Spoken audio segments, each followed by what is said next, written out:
আসসালামু আলাইকুম, কেমন আছেন আপনারা? আশা করি ভালো আছেন। আবারও চলে আসলাম নতুন আরেকটি ভিডিও নিয়ে।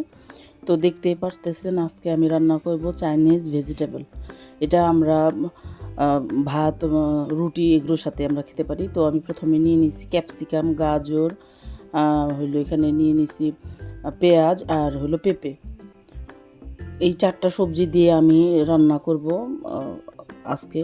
তো আপনারা ইচ্ছা করলে আরও বেশি সবজিও এখানে অ্যাড করতে পারেন। তো মিনিমাম এই সবজিগুলো হলেই চাইনিজ ভেজিটেবলটা রান্না করা যায়। তো এখানে আমি নিয়ে নিয়েছি রসুন কুচি আর এখানে নিয়ে নিয়েছি আদা কুচি। আর এখানে আমি 2 পিস মাংসকে একটু বেশি পানি দিয়ে সিদ্ধ করে নিয়েছি। এই পানিটা আমি লাস্টে স্টক হিসেবে ব্যবহার করব। এক্সট্রা কোনো পানি আর এখানে আমি ব্যবহার করব না। তো আমি প্রথমে এই পেঁপেটা যেহেতু একটু শক্ত সবজি, এই জন্য আমি প্রথমে পেঁপেটাকে সিদ্ধ করে নিচ্ছি। তারপরে একে একে আমি সবজিগুলো দিয়ে দিব।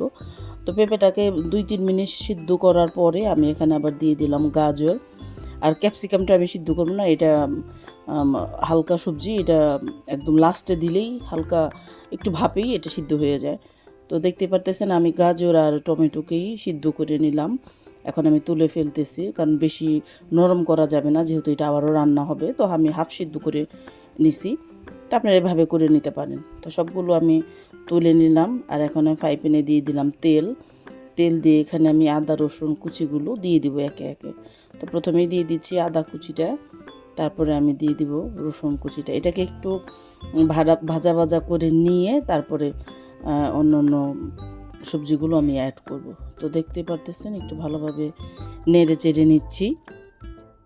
তো রান্নাটা আসলে এখানে আমি দিয়ে দিলাম একটু কাঁচামরিচ, একটু আমি লাল কাঁচামরিচ ব্যবহার করেছি, আপনারা ইচ্ছা করলে সবুজও করতে পারেন।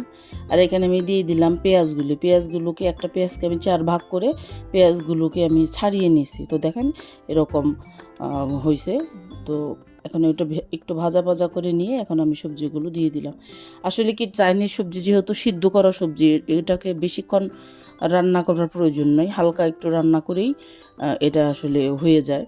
তো দেখতে পাচ্ছেন এখন আমি দিয়ে দিলাম ক্যাপসিকামগুলো আমি সবার লাস্টে দিছি। আমি এখানে সবুজ ক্যাপসিকাম ব্যবহার করেছি। তো আপনারা ইচ্ছা করলে কিন্তু এখানে লাল হলুদ যার যেটা পছন্দ ব্যবহার করতে পারেন। আর এখানে আমি যে মাংসটাকে সিদ্ধ করে নিয়েছিলাম, এই মাংসটাকে আমি একটু ছাড়িয়ে নিয়েছি 2 হাতের মাধ্যমে। অনেকে কাঁটা চামচ দিয়েও ছাড়িয়ে নেয়, তো আমি হাত দিয়েই মাংসটাকে কুচি কুচি করে ছিঁড়ে নিয়েছি। মানে এটা হলো আঁশযুক্ত, তো টানলেই হয়ে যায়। আর এখন একটু দিয়ে দিলাম হালকা লবণ, কারণ লবণটা টেস্ট অনুযায়ী। তো দেখেন আমি ভালোভাবে একদম নেড়ে চেড়ে নিচ্ছি। আর এখন দিয়ে দিলাম আমি গোলমরিচ। এখানে আমি সাদা গোলমরিচটা দিছি, আপনারা ইচ্ছা করলে কালো গোলমরিচও ব্যবহার করতে পারেন। একটা যে কোনো এক গোলমরিচ হলেই হয়, এটা ব্যবহার করলে। আর যে স্টোকটা আমি যে পানিটা দিয়ে মাংসটা সিদ্ধ করেছিলাম, সেই পানিটা আমি এখন এখানে দিয়ে দিলাম।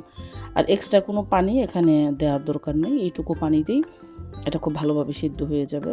তো দেখতে পাচ্ছেন আমি একটু ঢেকে দিলাম, সিদ্ধ বলক উঠে এসেছে। তো একটু নেড়ে চেড়ে দিচ্ছি।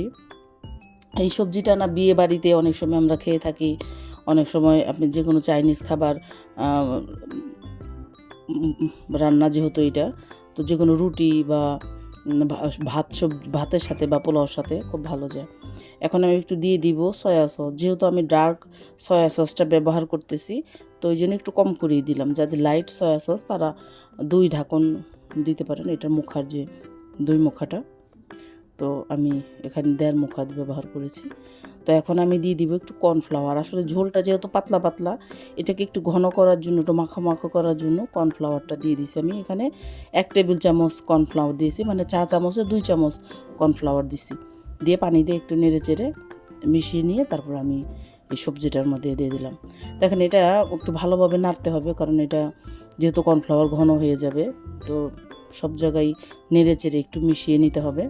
তো দেখেন আমি আসলে একটু ভালোভাবে নেড়ে চেড়েই মিশিয়ে নিলাম। আর এটা নেওয়ার পরে না খুব একটা সময় রান্না করতে হয় না। এই যে দেখেন একদম হয়ে গেছে সুন্দর। আমি এখন বেড়ে নিচ্ছি। তো খুব সহজেই হয়ে গেল আমাদের চাইনিজ ভেজিটেবল, যেটা ঘরোয়া জিনিস দিয়েই হয়ে যায়। তো দেখতেই পারতেছেন, যদি আমার এই ভিডিওটা আপনাদের ভালো লেগে থাকে তাহলে একটা লাইক করবেন, শেয়ার করবেন, কমেন্টস করবেন এবং সাবস্ক্রাইব করবেন।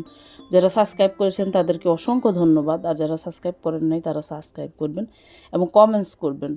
যে ভিডিওটা আপনাদের কেমন লেগেছে। ভালো লাগলে ভালো কমেন্টস করবেন, আর যদি আরও কিছু আপনাদের ভুল ভ্রান্তি মনে হয়ে থাকে যে আমার এই ভিডিওর মধ্যে কোনো ভুল আছে বা কোনো কিছু কম আছে, তো সেটা আমাকে অবশ্যই জানাবেন, তো আমি খুশি হব। তো সবাই ভালো থাকবেন। আল্লাহ হাফেজ।